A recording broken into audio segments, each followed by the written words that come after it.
Very good morning to all of you दोस्तों। स्वागत है आप सभी का एजुकेशन के एट 6 में। दोस्तों, अगर बिहार में कोई परीक्षाएं चल रही हैं और वो परीक्षा अपने अंतिम दौर में होती है तो ये एक अच्छा संकेत होता है कि अब अगली वैकेंसी भी इस डिपार्टमेंट से आ सकती है। तो बिहार में कांस्टेबल रिक्रूटमेंट को लेकर एक अपडेट आ रहा है और ये अपडेट है बिहार के उन होमगार्ड्स की रिक्रूटमेंट की। जी हाँ, चूँकि ये कांस्टेबल होमगार्ड के लिए रिक्रूट हो रहे हैं और आप सभी को पता है कि जो अब होमगार्ड की बहाली होती है, उनकी नियुक्ति जो होती है वो परमानेंट बेस पे होती है।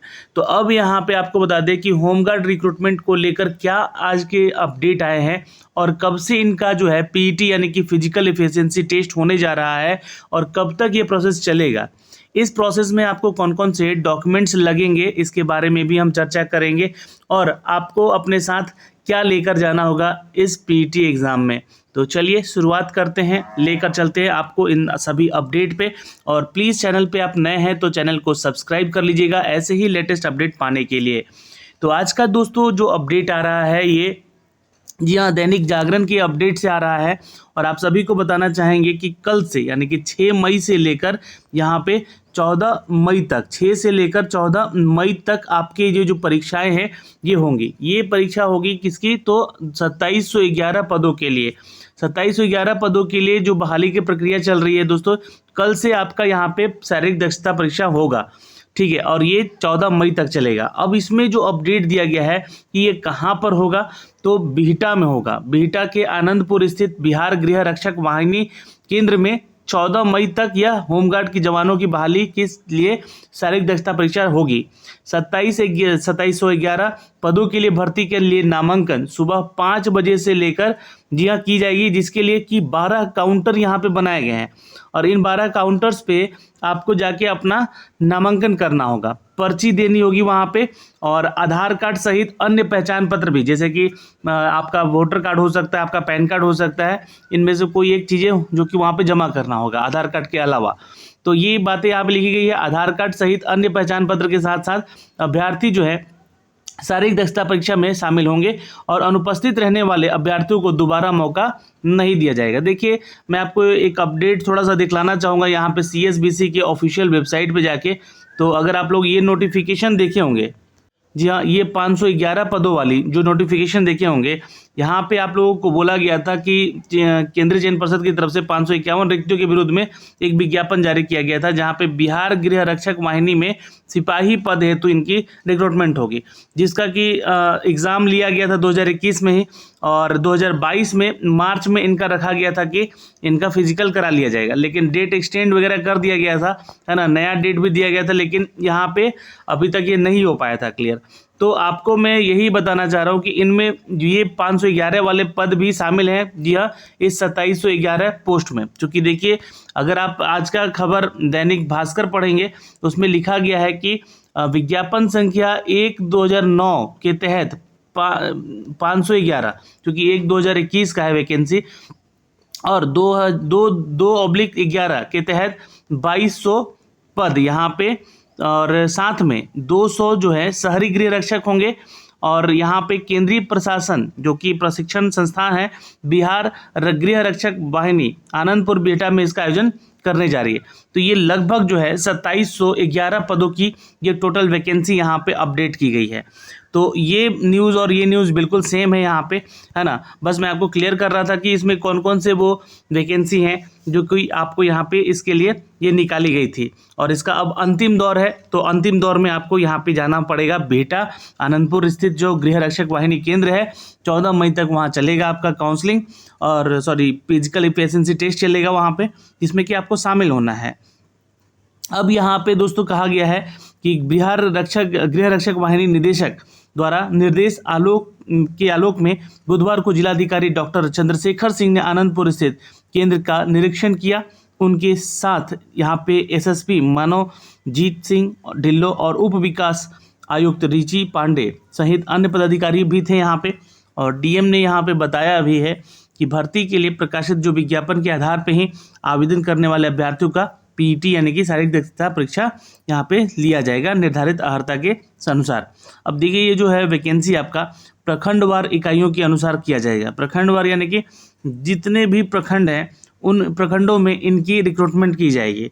भर्ती के लिए नामांकन प्रक्रिया के लिए आपको पीईटी यानी कि शारीरिक दक्षता योग्यता और शैक्षण अर्हता। अब शैक्षण अर्हता क्या है, यानी कि एजुकेशन क्वालिफिकेशन क्या मांगा गया था, उसके बारे में भी मैं आपको डिटेल दूंगा अभी। तो उसको लेकर स्वास्थ्य यानी कि मेडिकली आपको फिट होना होगा। यहाँ पे डीएम ने बताया कि शारीरिक दक्षता और शैक्षण योग्यता के आधार पर चयन के दिन ही गर्दनीबाग अस्पताल में स्वास्थ्य जांच कराई जाएगी।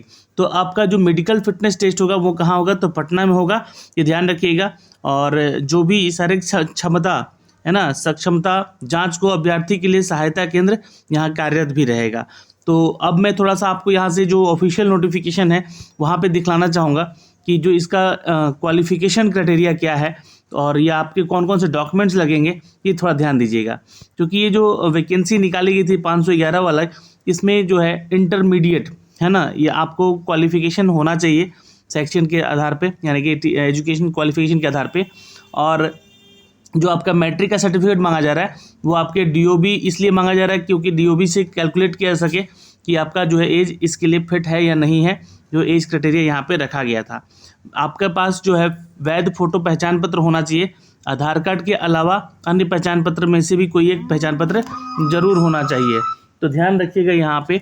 और शैक्षणिक योग्यता प्रमाण पत्र दिनांक 1/1/2020 तक शैक्षण अर्हता यहाँ पे अर्हता मान्य होगी यहाँ पे, तो ये ध्यान रखिएगा 1/1/2020 तक आपका ये इंटरमीडिएट पास होना चाहिए। सक्षम पदाधिकारी के द्वारा निर्गत जाति प्रमाण पत्र, जैसे कि अनुसूचित जाति, अनुसूचित जनजाति, अत्यंत पिछड़ा वर्ग के कोटि के लिए महिला अभ्यर्थी जो है उनको विवाहित और अविवाहित की जाति प्रमाण पत्र पिता के आधार पर निर्गत होने का मान्य रखा गया है। और क्रीमी लेयर में नहीं आने वाले, नहीं संबंधित होने वाले प्रमाण पत्र जैसे कि पिछड़ा वर्ग, अन्य पिछड़ा वर्ग, अत्यंत पिछड़ा वर्ग के अभ्यर्थियों के लिए होगा, यानी कि ओबीसी एनसीएल आपके पास होना चाहिए ये सारे डॉक्यूमेंट्स में। महिलाओं के लिए जो विवाहित है और अविवाहित है उनका क्रीमी लेयर प्रमाण पत्र पिता के नाम पे ही आधारित होना चाहिए, ये ध्यान रखिएगा। बिहार राज्य के स्थायी निवासी होने पर अगर आपके पास स्थायी प्रमाण पत्र नहीं है तो स्थायी प्रमाण पत्र जरूर बनवा लीजिएगा। सभी आरक्षित कोटियों के लिए ये मान्य होगा, यानी कि ये जनरल कैटेगरी में है तो भी आप स्थायी निवासी प्रमाण पत्र जरूर बनवाइएगा। बिहार राज्य के गृह रक्षक हैं अगर आप, तो गृह रक्षक अभ्यर्थियों के लिए केंद्रीय प्रशिक्षण संस्थान यहाँ पे बिहार गृह रक्षक वाहिनी आनंदपुर बिहटा से निर्गत बुनियादी प्रशिक्षण प्रमाण पत्र, होमगार्ड का वैध कार्ड भी आपको लगेगा, यानी कि अगर आप कार्यरत हैं कहीं पे होमगार्ड में तो उसका आईडी प्रूफ भी लेकर जरूर जाइएगा। अब अगर आप स्वतंत्रता सेनानी से बिलोंग करते हैं, उनके नाती पोते हैं अगर आप, तो उसका भी यहाँ पे साक्ष्य मांगा जाएगा, या जो कि दिनांक 30 अगस्त 2016 में विहित प्रपत्र के अनुसार बना होना चाहिए, तो ध्यान रखिएगा। जो छात्र आर्थिक रूप से कमज़ोर हैं यानी कि ईडब्ल्यूएस कैटेगरी में आते हैं तो उनके लिए भी जो आपका गजट संख्या 284 के तहत यहाँ पे प्रावधान है उसका ही अनुसार आपको अपना जो है डॉक्यूमेंट बनवा कर ले जाना होगा। ओके, सभी उम्मीदवारों को विज्ञापन संख्या 2/2020 में वर्णित सभी शर्तें प्रावधानों को पूरा करना अनिवार्य हो गया। तो यहाँ पे जो भी आपको दिया गया है इसी के आधार पे यहाँ पे कहा गया है इस न्यूज़ में भी कि इसी के आधार पे जो भी आपका जो शैक्षण अर्हता है, यानी कि जो भी आपके भर्ती के लिए नामांकन प्रक्रिया है, शारीरिक योग्यता है, शैक्षण अर्हता है, स्वास्थ्य परीक्षण है, ये ली जाएगी जो यहाँ से अपडेट की गई है। तो ये एक न्यूज़ अपडेट था दोस्तों जिसमें भर्ती के लिए आपसे सारी प्रक्रियाएं बोली गई हैं, क्या क्या दस्तावेज है आपको यहाँ पे भी लिखा गया है। तो भर्ती के पूर्व अभ्यर्थियों को नामांकन के समय आवेदन पत्र प्रमाण पत्र के साथ रखना पड़ेगा और मुख्य द्वार पर सुबह 6 बजे पावती रसीद के साथ जो कि आपको एक मिलेगा वहाँ पे आधार कार्ड, मतदाता पहचान पत्र तथा संबंधित प्रमाण पत्रों और स्टाम्प आकार के 2 फोटोग्राफ के साथ आना होगा। पावती रसीद के उम्मीदवारों का फोटो रहना आवश्यक है, फोटो अभी प्रमाणित होगा। पावती रसीद उम्मीदवार अपने साथ रखेंगे। आवेदकों का प्राप्ति रसीद खो गया हो अगर तो वे शारीरिक दक्षता जो परीक्षा होगी जांच के लिए प्रखंडवार इकाई पर निर्धारित तिथि के आधार पर आधार कार्ड और अन्य फोटो पहचान पत्र के साथ केंद्रीय प्रशिक्षण संस्थान मैदान में उपस्थित हो जाएंगे। जिनका खो गया है पावती भाई ये ध्यान रखिएगा, उनको भी बोला गया कि आप लोग भी पहुंचिएगा, है ना। और प्रखंडवार इकाई पर निर्धारित जो तिथि दी गई है उसके आधार पे अपने आधार कार्ड वगैरह पहचान पत्र वगैरह लेकर आप जरूर वहाँ पहुँचेंगे। तो ये प्रक्रिया है दोस्तों, यहाँ पे आपको जाना है बिहटा आनंदपुर।